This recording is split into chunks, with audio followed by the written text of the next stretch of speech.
so thank you all for coming. Good morning. So, like I said, I did my study at the Danish Institute for Study Abroad. This was actually like a side study abroad that I did in Greenland. And I figured I'd present on Greenland because it's someplace that nobody ever thinks about or knows that there's people there. So this will be a little interesting, hopefully a little educational. So the title of my talk, The Brave New World, right? So this is usually the image people have when I say that. That's not what I'm talking about. This is the image of the new world that I would like to invoke. A world where global warming is real, and it's really impacting people. I mean, we think, okay, global warming's real, we have, snow in April.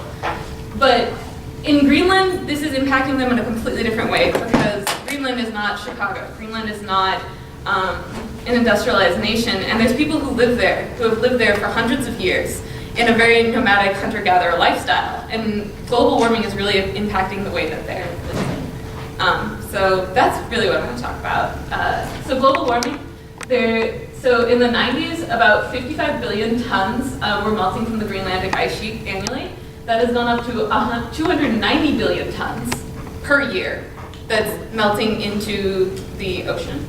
And if the entire ice sheet of Greenland were to melt today, that would count for about 6 to 7 meters of sea level rise, which would essentially wipe out all of the major coastal cities.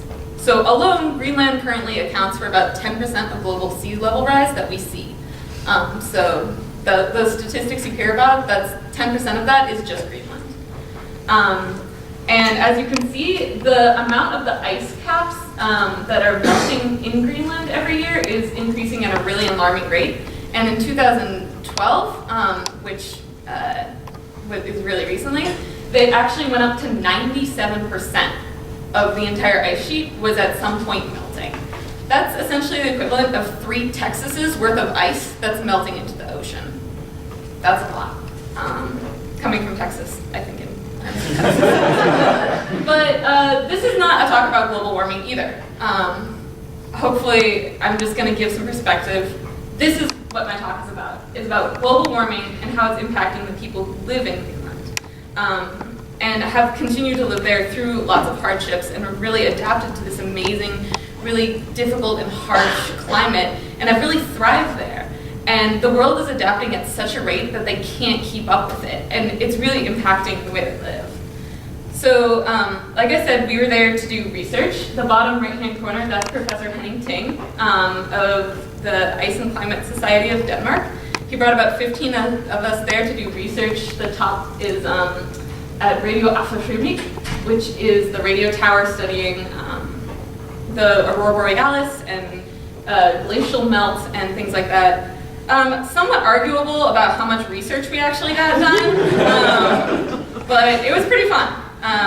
We also learned that Greenland is incredibly cold. I think it's bad snowing in April. This was October. So like not even like the coldest part of the year. A lot of problems with the cold, but I think the most important thing that I learned, because I'm a scientist, so I'm not really like an anthropology person or a sociology person. But the thing that struck me most about my trip to Greenland was really the way of life and the way that people live and how different it is. And to put it in perspective, Greenland has no roads. Like, they just don't exist. If you want to get from one city to the next, you have to fly, or you can drive in one of these bad boys, or you can have some friends haul you along. But those are your transportation methods. There's no Target, there's no Walmart, there's no nothing. So as such, they rely a lot on hunting and gathering for their food supply. So they hunt muskox, Arctic hare, fin whale, and caribou. And this is actually what they're going to eat through the winter. It's supplemented somewhat by the Danish government, who will send them food packs. But for hundreds of years, they've been able to provide for themselves. They don't like freeze-dried food.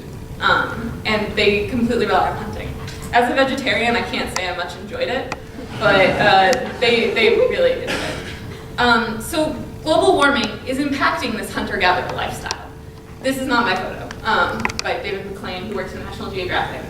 This is an image of a Greenland hunter with his sled dogs trying to lead them across a frozen ice shield.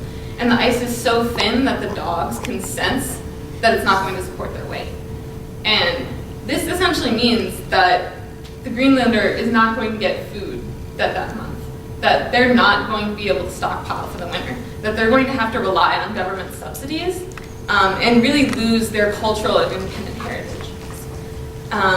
Another factor that's coming with global climate change is the danger from the Arctic animals. It's somewhat crazy that we would think that polar bear attacks is even a thing, but it is. Like, it's a real concern. If you're going out hunting, you need to bring a rifle because if you come across a polar bear, like, it's going to attack you. And the incidences of polar bear, muskox, and caribou attacks have been rising with global climate change because they're coming down from higher altitudes to lower altitudes where there'll be more food. And this is crazy. So get ready. This looks like really innocent, right? These are potatoes. They're called kartofler in Denmark, and they're priced very highly because they have no microbial or fungal infections on them whatsoever. They're like completely pure. And you know, some people think, oh, this is great because Greenland finally has an industry. They're farming. This has never happened ever in the history of Greenland being a subcontinent. Nothing has ever grown on Greenland besides lichen. And now they're farming potatoes. In the last 10 years, this has happened. And the Greenlanders are not farmers. They've never farmed. They don't understand how to farm. They don't understand the economics that go in with global trade. And I think, honestly, they're getting ripped off by the Danish society. But also, it's just, if you don't think global warming is real, they're growing potatoes in Greenland. That's crazy. So what does the future hold for Greenlanders? It's pretty scary because it's really impacting the way that they navigate this world that they've grown so accustomed to. I like this one quote that I got from a doctor who actually worked in Greenland, where he said, in all honesty, no joke intended, more people died last year from falling through the ice and getting hypothermia and dying before they could seek medical aid than were killed in polar bear attacks. Just think about that. And I think that people are really being driven from their homeland is a really scary thought. And that you're losing a really unique system that they've really become so acclimated to. They thrive there, they love it there, they love their hunter-gatherer lifestyle. And I just love this one quote that I got from an old man who I was talking to about global warming. And he says, maybe we'll rise to these new challenges, maybe we won't, maybe the earth will soon shake us off like a bad case of fleas. But for the sake of my grandchildren, I hope that we remain. I hope that one day my grandson will be able to see the moon such as this rise above the mountains of the ice and know what it is like to be utterly insignificant.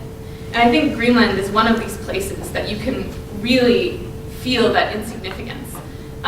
If you see that little black dot up in the upper left-hand corner, that's my best friend, who's about a 6'5" man. And this is the giant ice sheet that we're walking on. And you don't really get that in most places.